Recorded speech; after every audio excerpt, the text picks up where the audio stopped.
열왕기하 14장입니다.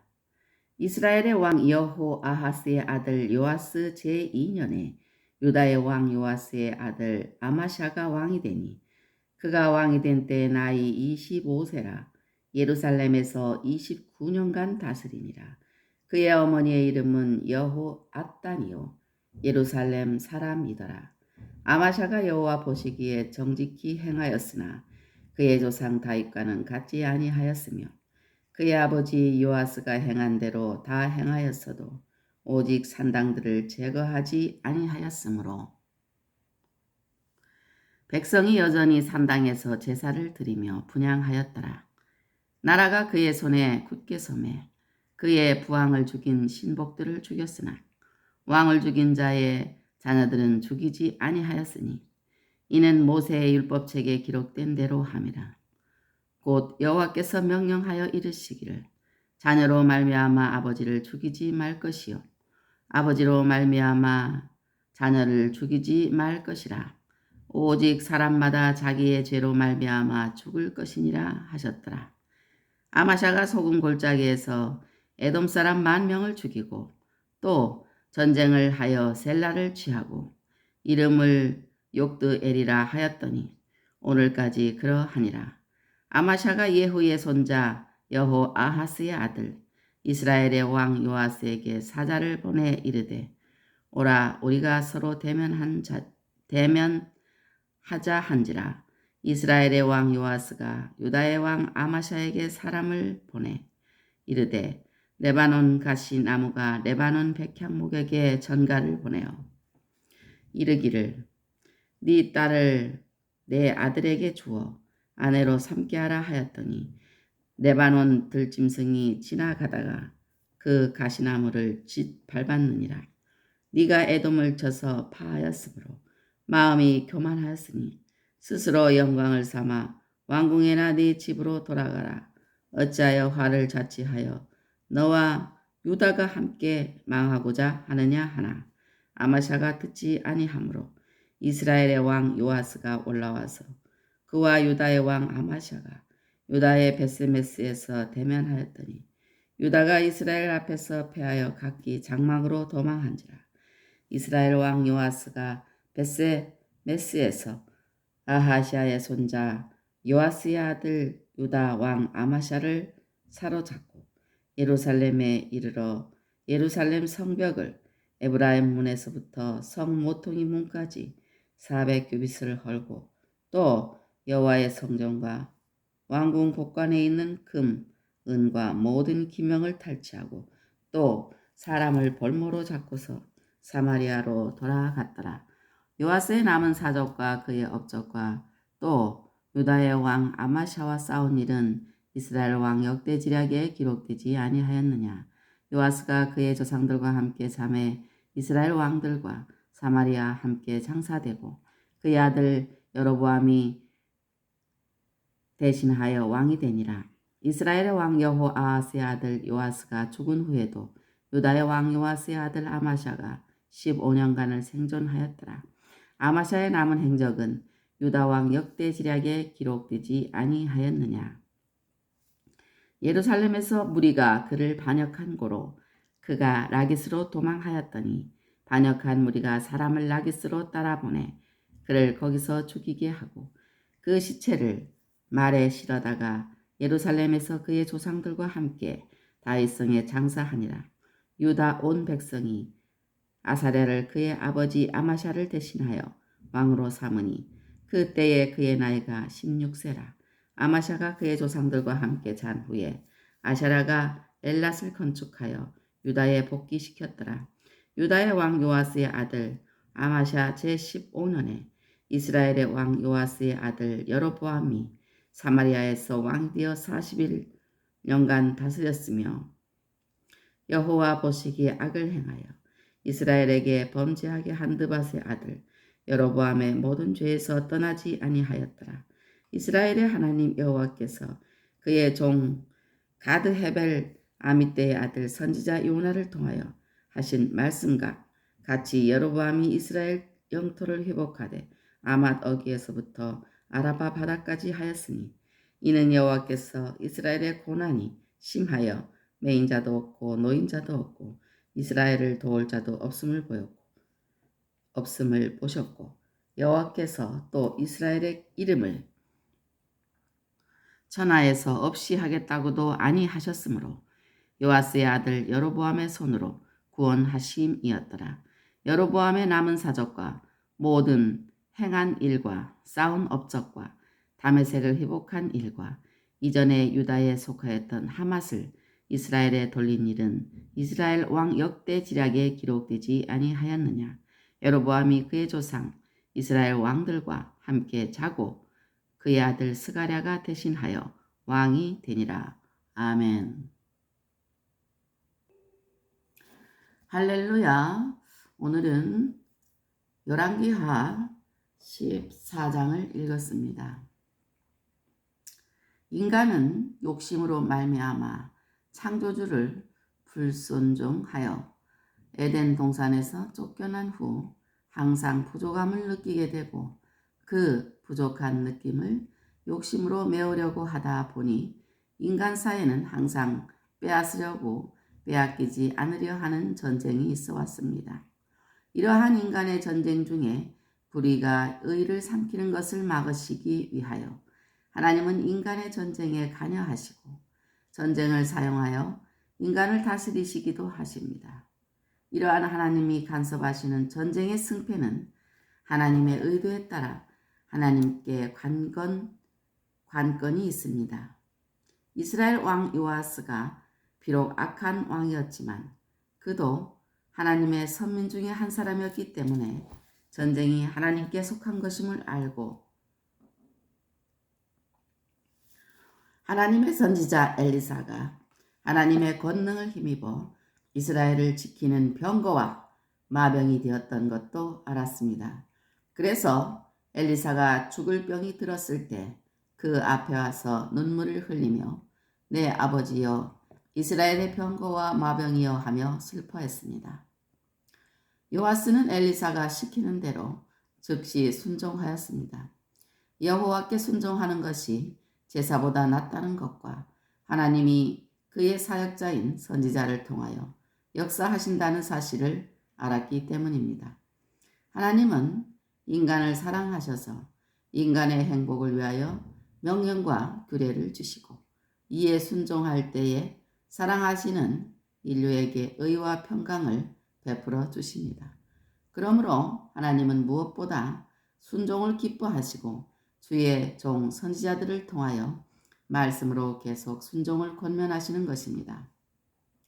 하나님은 이스라엘의 조상 아브라함과 이삭과 야곱과 더불어 세우신 언약 때문에 비록 북왕국 이스라엘의 모든 왕이 악한 왕들이었지만 그들을 불쌍히 여기셔서 요아스의 순종 같은 것을 통하여서라도 승리를 주십니다. 요아스의 순종은 첫 번째 전쟁의 승패는 하나님께 있다고 믿었습니다. 두 번째 엘리사의 말에 즉시 순종했습니다. 세 번째 민족을 구원한 순종이었습니다. 왕하 13장 22절로 23절 말씀에 보면은 신실하신 하나님을 우리가 느낄 수가 있습니다. 그 예로 불쌍히 여기시고 멸하시기를 즐겨하지 않으시고 또 조상들에게 약속하신 것을 이루시는 하나님이시기 때문입니다. 비록 인간이 하나님을 멀리 떠나 방황하지만 하나님은 우리의 체질을 아시며 우리가 연약하고 무너지기 쉬운 먼지일 뿐임을 기억하시사 어려운 일을 당하거나 선을 행하려고 해도 안 될 때 불쌍히 여기심을 가지십니다. 또 그 기쁘신 뜻대로 구원의 손을 내미십니다. 이스라엘 백성이 하나님의 택하신 성민이지만 그들도 똑같이 외적의 침입을 받고 고통을 당할 수밖에 없는데 하나님은 언약을 기억하셔서 특별히 불쌍히 여기시고 돌보십니다. 마찬가지로 창세전에 택하신 성도들도 연약하여 할 수 없을 때 하나님은 자기 아들을 죄 있는 육신의 모양으로 보내어 대신 죄짐을 담당하게 해주셨습니다. 자비하신 하나님은 멸하기를 즐겨하지 않으십니다. 이스라엘 백성이 하나님의 은혜를 배반하고 계속하여 음녀와 같이 멀리 떠날지라도 하나님은 그들을 긍휼히 여기셔서 돌아오기를 기다리시고 구원하기를 원하십니다. 주의 약속은 보통 사람들이 생각하듯이 믿는 사람들에게도 더디게 느껴지기도 하지만 그것은 하나님이 오래 참으사 아무도 멸망하지 아니하고 회개하기에 이르기를 원하시기 때문입니다. 하나님은 성경 전체에 깔려있는 구원의 언약을 기억하십니다. 하나님은 신실하셔서 하나님을 사랑하고 그의 계명을 지키는 자에게는 천대까지 그의 언약을 이행하시고 인애를 베푸시는데 다윗의 왕통에서도 그것을 보게 되는 것입니다. 그러므로 신실하신 하나님은 불쌍히 여기시고 멸하시기를 즐겨하지 않으시고 조상들에게 약속하신 것을 이루시는 하나님이십니다. 우리에게는 교만이 있습니다. 교만이 주는 교만은 하나님을 배반하게 만들고 교만은 죄를 경고한 사람을 배척하게 되고 교만은 전쟁을 불러일으킵니다. 인류 최초의 범죄는 하나님과 같이 되려고 선악과를 따먹은 아담과 하와의 교만에서 비롯되었습니다. 아담은 하와가 주는 것을 받아먹기만 했다고 하겠지만 교만한 하와의 권유를 받아들였으므로 교만한 마음은 마찬가지인 것입니다. 인간은 과연 하나님의 형상대로 지으심을 받아서 창조의 꽃이라고 할 만큼 하나님의 위대한 작품이라고 말합니다. 그러나 그 위대함이 자기의 능력에서 나온 것인 줄 착각하면 자기를 지으신 하나님을 대적하며 교만하여 전능자에게 힘을 과시합니다. 히스기야는 훌륭한 왕이었지만 교만하여 그 받은 바 은혜를 보답하지 아니하므로 진노가 그와 유다와 예루살렘에 내리게 되었습니다. 이스라엘 백성들은 하나님이 먹여주시는 대로 배가 불렀고 또 배가 부르니 그들의 마음이 교만하여져서 하나님을 잊었습니다. 교만은 패망과 멸망의 선봉입니다. 그래서 성경의 교만을 경계하는 말씀이 아주 많습니다. 교만한 사람은 자기가 잘났기 때문에 남의 말을 들으려 하지 않습니다.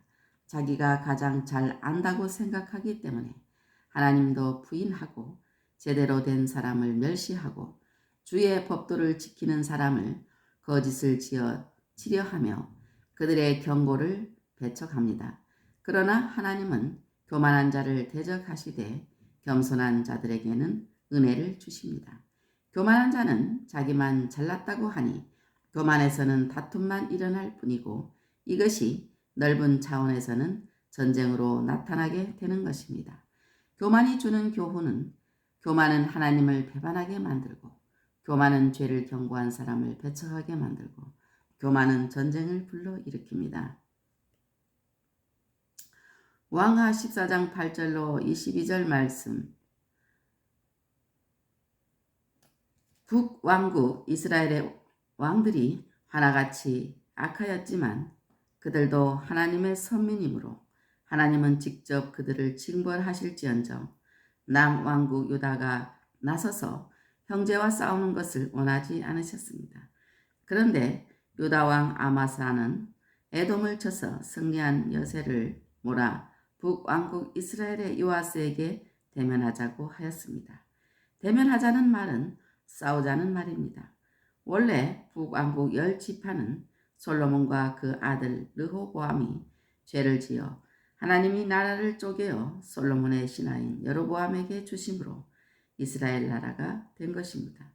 결국 하나님의 관심은 다윗 왕통으로 이 땅 위에 인류의 구원을 위해 오실 메시아에 있으신 것이고 그 과정에서 징계로서 북왕국 이스라엘은 하나님의 영광과 성취를 위하여 필요했던 것입니다. 그런데 아마샤가 욕심을 내어 싸우고자 했으니 이것은 교만에서 나온 자기 욕심의 발로입니다.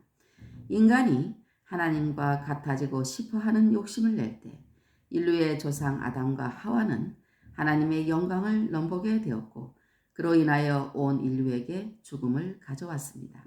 하나님의 사역자로서 세워진 왕 같은 나라의 지도자는 하나님의 뜻대로 백성을 이끌어야 합니다.